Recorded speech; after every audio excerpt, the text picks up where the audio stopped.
Ян, ты уже со школы пришла? Все свои мультики смотришь? Лучше бы уроками занялась.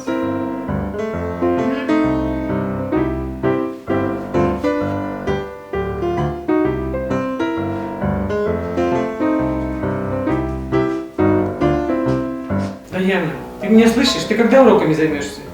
Ой, потом сделаю.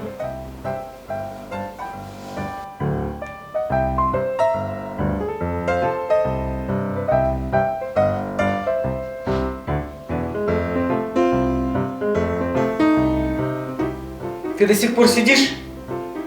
Кому говорю? Иди делай уроки. Да сейчас сделаю. Никуда ваши уроки не убегут.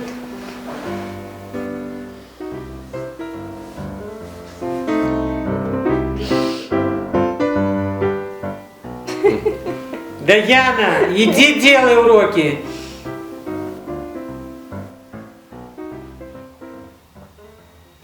Что?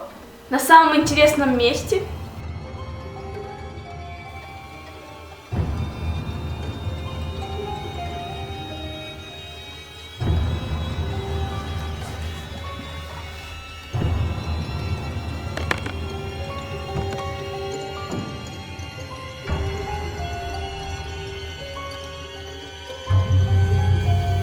Айгуль Муратовна? Да, я Айгуль Муратовна. Иди учи уроки. Завтра первая пойдешь к доске.